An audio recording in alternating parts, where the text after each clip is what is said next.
आप सुन रहे हैं कुलबेली अपने होस्ट ज्ञानेश के साथ। आज मैं लेके आया हूँ एक शिक्षाप्रद कहानी जिसका नाम है जादुई मटका। सूखापुर नाम का एक गांव था। उस गांव में एक किराने की दुकान थी जिसके मालिक का नाम सीताराम था। सीताराम बहुत दयालु था। वो जब भी किसी की जरूरत पड़े तो मदद के लिए तैयार रहता था। वो गांव ऐसा था जिसमें हमेशा सूखा पड़ता था।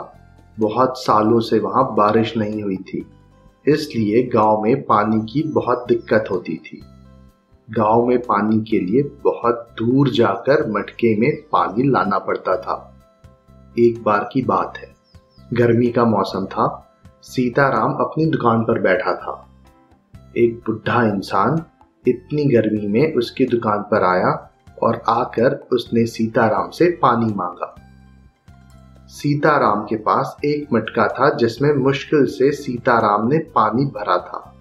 सीताराम ने सोचा कि मैंने बहुत मुश्किल से यह पानी का मटका भरा है। अब अगर ये मटका खाली हो गया तो इतनी गर्मी में यह मटका भरने में बहुत दिक्कत होगी। लेकिन सीताराम तो दयालु था। उसने उस बुढ़े इंसान को पानी दिया। बुढ़े इंसान ने पानी पिया, फिर और पानी मांगा। सीताराम मटके से पानी दे उससे पहले ही उसने पूरा मटका उठाकर सारा पानी पी लिया। सीताराम ये देखता रह गया। उस बुढ़े ने सीताराम को कहा, धन्यवाद बेटा, तुमने आज मेरी प्यास बुझाई है। किसी की प्यास बुझाना ये बहुत पुण्य का काम होता है, इसलिए तुम्हारा भगवान हमेशा भला करेगा। ऐसा कहकर वो बुढ़ा इंसान वहां से चला गया। थोड़े समय बाद उस गांव के सरपंच विनोद दास आए। उन्होंने सीताराम को कहा कि ये पकड़ो पर्ची, इसमें मैंने जो सामान लिखा है वो मुझे जल्दी से दे दो, क्योंकि आज मेरे घर में मेहमान आने वाले हैं। सीताराम ने पर्ची के अनुसार सामान देना शुरू किया। विनोद दास ने पानी मांगा, लेकिन उससे सीताराम ने कहा कि मटके में पानी खत्म हो गया है, इसलिए आपको पानी नहीं दे सकता। लेकिन विनोद दास ने कहा कि क्यों झूठ बोल रहे हो, तुम्हारे पीछे मटका तो भरा हुआ है। ये सुन के जब सीताराम ने पीछे मुड़कर देखा तो वो आश्चर्य में पड़ गया। सीताराम ने सोचा अभी कुछ देर पहले ही वो बुढ़े इंसान ने पूरा पानी खत्म किया है, तो अचानक से वापस से इस मटके में पानी कैसे आ गया। उसने मजाक का बहाना बनाकर विनोद दास को पानी दिया। पानी पीकर विनोद दास चले गए। विनोद दास के चले जाने के बाद सीताराम ने मटके को देखा तो फिर पानी से भर गया था। उसको लगा कि ये कोई भगवान का चमत्कार है। फिर उसने मटके से पानी पिया और पानी फिर से भर गया। ये देख वो बहुत खुश हुआ। थोड़े समय बाद सरपंच दौड़ते हुए उसके पास आए। सरपंच के साथ सरपंच की बीमार लड़की भी आई थी जो कई हफ्तों से बीमार थी। सरपंच बोला, मेरी बेटी को अभी इसी वक्त मटके का पानी दे दो। आश्चर्य से सीताराम बोला, ऐसा क्यों? सरपंच ने कहा, मुझे अभी विनोद दास मिले थे। उन्होंने बताया कि उनके पैर का दर्द तुम्हारे यहाँ के पानी पीने के बाद बिल्कुल ठीक हो गया है, इसलिए मुझे अपने मटके का पानी दे दो जिससे मेरी बेटी भी ठीक हो सके। दयालु सीताराम ने तुरंत मटके का पानी निकाला और सरपंच की बेटी को पिलाया। पानी पीते से ही सरपंच की बेटी ठीक हो गई। ये देख सीताराम खुशी के मारे झूम उठा। पूरे गांव में ये बात फैल गई।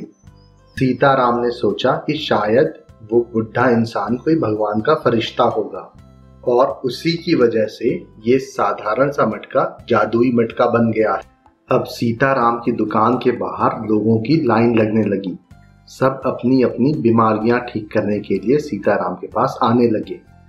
सीताराम उनका इलाज मुफ्त में करने लगा, क्योंकि उसको लोगों की सेवा करने में आनंद आता था। फिर भी लोग कुछ ना कुछ देकर जाते थे। सीताराम कुछ दिनों में धनवान हो गया। एक दिन की बात है, एक बुढ़ा इंसान सीताराम के दुकान पर आया और पानी मांगा। सीताराम उनको पानी दे इससे पहले ही कुछ सैनिक सीताराम के पास आए। और सीताराम को कहा कि जल्द से जल्द हमारे साथ चलो, रानी जी बहुत बीमार हैं, इसलिए उनको मटके का पानी चाहिए। सीताराम ने कहा, सिर्फ 2 मिनट रुक जाइए, मैं इस बुढ़े इंसान को पानी दे दूं। लेकिन सैनिकों ने कहा कि नहीं, तुम हमारे साथ चलो, राजा रानी के ठीक हो जाने पर तुम्हें बहुत सारा धन देंगे। सीताराम लालच में आ गया और उस बुढ़े इंसान को पानी दिए बिना ही चला गया। जब वो मटका लेकर महल पहुंचा और मटके में देखा तो पानी ही नहीं था। सीताराम बड़े आश्चर्य में पड़ गया। राजा ने उसे रानी को ठीक करने को कहा। तब उसने कहा कि मटके में पानी नहीं है। राजा बहुत क्रोध में आ गए और धक्के मारकर सीताराम को राजमहल से बाहर निकाल दिया। राजमहल से निकलने के बाद सीताराम ने सोचा कि वो बुढ़ा इंसान वही फरिश्ता होगा जो पहले मेरी दुकान पर आया था। मैं आज उनको पानी दिए बिना धन के लालच में राजमहल आ गया, ये सब उसी का नतीजा है। सीताराम को बड़ी आत्मग्लानि हुई और उसने मटके की वजह से कमाया हुआ सारा धन मिलाकर एक पाइपलाइन बनाई जो गांव से दूर स्थित तालाब और गांव को जोड़ती थी।